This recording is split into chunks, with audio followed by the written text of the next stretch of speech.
नमस्कार, आप देख रहे हैं जेके 24/7 न्यूज। मैं हूं मनीष कुमार झा। लगातार जगह जगह जाकर मैं आपको स्थानीय मुद्दे से रूबरू कराता रहा हूं और मेरा प्रयास रहता है कि जो घटना एक जगह हो जाती है उसकी पुनरावृत्ति ना हो, इसके लिए लोग सावधान हो जाएं। लगातार लोग ठगी का शिकार होते चले जा रहे हैं। आप साइबर ठगों से भले ही बहुत अधिक सावधान रहते हो, परंतु उस समय को आप क्या कहेंगे जब आप स्वयं ठगी का शिकार हो जाते हैं और जमीन दलाल इसका लाभ उठाकर निकल जाता है। यह पहेली नहीं, यह हकीकत है। क्योंकि झारखंड में जल, जंगल और जमीन के नाम पर सरकार तो बनी और जितनी भी सरकारें आई सभी ने बात कहा कि हम गरीबों के लिए काम कर रहे हैं, जमीन, जंगल और जल तीनों को संरक्षित करेंगे। लेकिन हकीकत जब आप ग्राउंड पर आएंगे तो आपको मिलेगा कि शायद तीनों में कुछ भी सुरक्षित नहीं है। अब देखिए, जनता जो कमाई अपनी रखते हैं, गाड़ी कमाई संचित करते हैं, उनका सपना होता है कि उनका भी एक अपना आशियाना हो, एक मकान हो जो जहां वह अपना जिंदगी व्यतीत कर सके। परंतु जो माफिया हैं, ठग हैं, कैसे इन लोगों को अपना शिकार बनाते हैं और ये लोग दर दर भटकते नजर आते हैं, इसका नमूना अब हम आपको दिखाने वाले हैं। जी हाँ, हम हैं झारखंड के धनबाद में। यह गोविंदपुर अंचल है जो लगातार विवादों में रहा है। आपको याद होगा, कुछ दिन पहले हाई कोर्ट ने भी फटकार लगाई थी और कहा था कि सही को सही क्यों नहीं दिया जा रहा है। दूसरा नमूना, अभी जो आप मेरे पीछे देख रहे हैं, ये जितने लोग खड़े हैं ये सभी भुक्तभोगी हैं, ठगी के शिकार हुए हैं।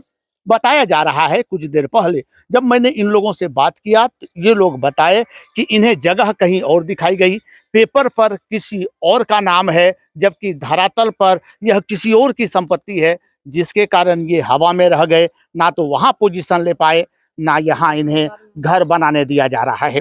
क्या हकीकत, एक एक कर हम आपको पहले इनसे रूबरू कराते हैं, इसके बाद हम इसको कंक्लूड करेंगे कि कैसे आपको सावधान रहना चाहिए, कैसे आप भी अलर्ट रहें, ताकि जमीन ही नहीं किसी और मुद्दे में भी आप ठगी का शिकार ना हो। क्योंकि ये सभी लोग एक नए नए तरकीब निकालते हैं और ऐसे लोगों को फंसाते हैं जो भोली भाली है, जो सीधी साधी जनता है। आइए हम जानते हैं। देखिए, एक महिला हमारे साथ हैं, इनकी आप बीती पहले आप सुनिए, इसके बाद आपको स्पष्ट पता चल जाएगा कि कैसे भोली भाली जनता ठगी जा रही है। मैडम, पहले अपना परिचय दे दें।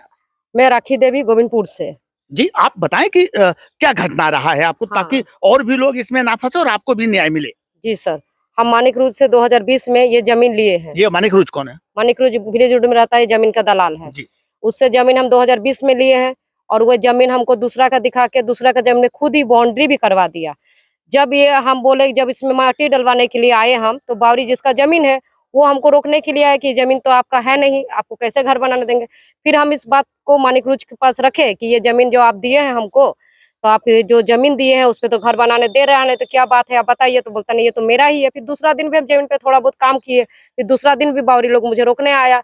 तो जब हमको बार बार उससे पूछने के बाद भी बोलता है कि मेरा ही जमीन है, तो हम एक प्राइवेट आमीन को बुलाए। प्राइवेट आमीन इस जमीन को नापा और मेरा खाता प्लॉट 81, 19, 81, 82 को भी देखा।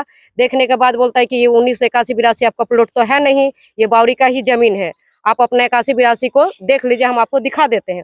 वो हमको दिखा दिया। फिर मैं मानिकरूज के पास गई कि मेरा जो 19, 81, 82 प्लॉट है, आप हमको उसको दे दीजिए, क्योंकि मुझे घर बनाना बहुत जरूरी है। हम गरीब लड़की हैं, हम अकेले रहते हैं, मेरे आगे पीछे तो कोई है नहीं, हम अपना काम खुद ही करते हैं। तो वो बोलते नहीं, हम तो आपको जमीन नहीं दे पाएंगे और ना पैसा दे पाएंगे। तो फिर हम थाना गए, थाना पे जाके भी दरखास्त किए कि ऐसा ऐसा मानिकरूज मेरे साथ किया है। तो मानिकरूज को बुलाया गया, हम लोग का एक समझौता पेपर बना। मानिकरूज बोला ठीक है, हम 14 लाख रुपया आपको 2 किस्त में दे देंगे। जब 2022 का 25 दिसंबर को दोनों किस्त मेरा खत्म हो गया, उसके बाद हम जनवरी का में केस किए, एक वकील को पकड़े, केस किए और केस करने के बाद अभी मेरा केस गोविंदपुर थाना और प्लस कोर्ट में चल रहा है। अब जबकि अरेस्ट वारंट निकला है, अभी पुलिस भी अरेस्ट नहीं कर रहे हैं, बोलते हैं कि कुछ पोस्ट अभी बाकी हुए हैं। तो इसके कारण ये कुछ पैसा मिला कि नहीं आपको? कुछ भी पैसा नहीं मिला है। कितना पैसा दिए थे पूरा? हम 2 चेक दिए थे, 5-5 लाख का 10 लाख हुआ और 4 लाख हम उनको कैश दिए थे मानिकरूज को। जो काम करवाए थे, बाउंड्री वाउंड्री जो खुद ही करवाए थे, 4 लाख रुपया हमसे कैश लिए थे। मोटिशन भी वो खुद ही करवाए हैं, सारा चीज वो खुद करवाए, हमको कुछ करना नहीं पड़ा है, सिर्फ उनको पैसा हम दिए हैं। और ये जमीन आदिवासी हरिजन का, ये तो आप लोग को पता ही चल रहा है, क्योंकि उन लोग भी खुद खड़े हैं यहाँ पे। भूमाफिया खेल कैसे खेलते हैं इसको समझिए। ये जो जमीन है, ये किसी रैयत का है जो छोटा नागपुर एक्ट, जिसको सीएनटी कहते हैं, उसके अंतर्गत आता है, जिसे खरीद बिक्री करना मना है, खरीद बिक्री नहीं किया जा सकता है। अब हम आपको रैयत से मिलाते हैं, इसके बाद कुछ और लोग हैं जो ठगी के शिकार हुए हैं, उनसे हम मिलाने का प्रयास करेंगे। इनसे हम जानते हैं, इन्हें कुछ देर पहले जो हमारी बात हुई, इन्होंने कहा, इन्हें कहा गया कि आप हमें जमीन दें, कुछ पैसा मैं इसके बदले में दूंगा, परंतु क्या हुआ है इनसे सुनिए, क्या था पूरा मामला। आप छोड़ दें, बताएं, हाँ कैसे हुआ? हम एग्रीमेंट किया था, मानिक रोज के एग्रीमेंट कीजिए 20 के रेट है, 2 डिसमिल जाएगा। तो 2 डिसमिल जगह पर हमको पैसा क्लियर नहीं दिया, तो हम किस लिए जमीन देगा मानिक को? हमको जब पैसा नहीं दिया तो हम किस लिए जमीन देगा? आपका शुभ नाम क्या है? हमको नाम मनका देवी है। कितनी पढ़ी लिखी हैं आप? हम पढ़ी लिखी नहीं, अनपढ़ है। तो आपको ये मालूम था कि आपका जमीन कोई नहीं ले सकता? ना, हमरा जमीन कोई ले नहीं सकता। मानिक रोज का हमको ठग के ले लिया। कुछ पैसा दिया क्या? ना, कुछ पैसा नहीं दिया। अब देखिए, जब सरकार एक नियम बनाती है कि सीएनटी के अंतर्गत जो आते हैं उनका जमीन खरीद बिक्री नहीं हो सकता है, कुछ नियम है, उसमें गहराई में हम जाना नहीं चाहेंगे, परंतु इन्हें यह कह कर लिया गया कि आप एग्रीमेंट हमें कर दें, क्योंकि यह एक प्रावधान है कि सीएनटी में जो जमीन आता है उसे लीज पर लिया जा सकता है, किराए पर लिया जा सकता है, उसका उपयोग किया जा सकता है। इसका फायदा उठाकर इनसे बात करके पूरे जमीन को अपने कब्जे में लेता है, यानी अधिकार दिखाता है। इसके बाद भोली भाली ऐसी जनता को पकड़कर ये लोग लाते हैं और दिखाते हैं कि ये जमीन सीएनटी फ्री है, ये जमीन मेरा है, जबकि कागज कहीं और का रहता है। क्योंकि जब आप खाता और प्लॉट चेक करेंगे तो आपको स्पष्ट पता नहीं चलता है कि वह है कहाँ। इसमें आवश्यकता है कि आप प्राइवेट अमीन का सहयोग लें, क्योंकि वो आपको कागज के अनुसार जो प्लॉट है वहां लेकर चले आते हैं। इन लोगों ने ऐसा नहीं किया, जिसके चलते ठगी का शिकार दोनों हुए हैं। एक रैयत, जिन्हें कहा गया था 20,000 रुपया प्रति डिसमिल के हिसाब से हम आपको देंगे, और जैसा कि उन्होंने कहा, उन्हें एक भी पैसे नहीं दिए गए। अब आते हैं दूसरे हमारे साथ हैं जो ठगी का शिकार हुए, इनकी कहानी सुनते हैं, ये कैसे फंसे उनके जाल में।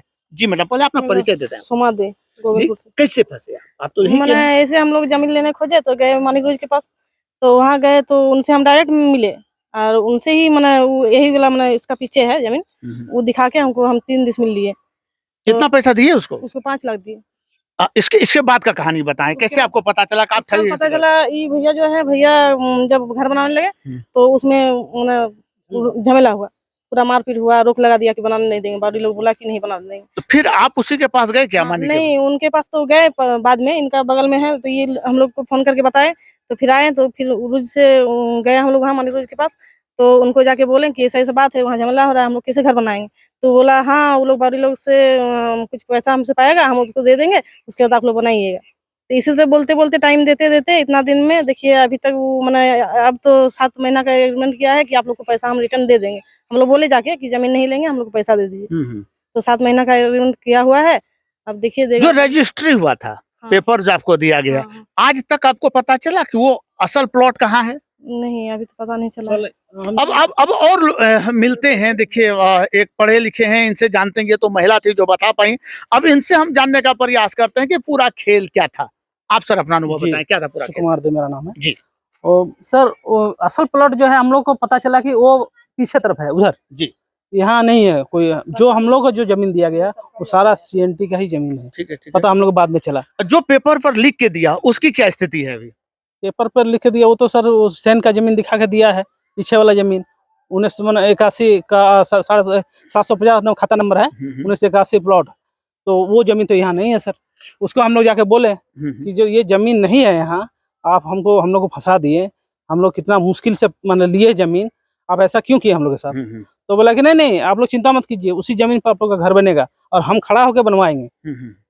तो बोले कि चलिए खड़ा होकर बनवा दीजिए, ठीक है, आप जब बोल रहे हैं तो खड़ा होकर बनवा दीजिए। तो वो ना आ रहा है ना पैसा इधर। तो उसके बाद में हम लोग को पता चला कि नहीं, ये सीएनटी है, इसमें झमेला है, आगे भी होता रहेगा, तो हम लोग को पैसा रिटर्न कर दीजिए, आप अपना पेपर जो है आपको हम रजिस्ट्री कर देते हैं। वो तो जो रैयत है वो तो पढ़ी लिखी नहीं है, तो उन्हें फुसलाया जा सकता है, बहला फुसला कर उनसे लिखवा लिया। आप पढ़े लिखे हैं, कैसे, क्या आपने पेपर का जांच उस समय नहीं किया? सर, हम लोग को जमीन के बारे में उस समय उतना नहीं था, कि जमीन हम लोग को मिल रहा है, दिक्कत में ले रहे हैं, तो सबको ले रहा है, यहाँ ले रहा था, हम भी बोले कि चलिए हम भी ले लेते हैं 3। हकीकत यही है, आप यदि बैंक में हैं तो आपको बैंक के बारे में पूरी जानकारी हो सकती है, शिक्षा विभाग में हैं तो आपको शिक्षा विभाग की जानकारी हो सकती है, परंतु यदि आप इस चीज की जानकारी नहीं रखते हैं तो निश्चित तौर पर इस तरह फ्रॉड का शिकार आप हो सकते हैं।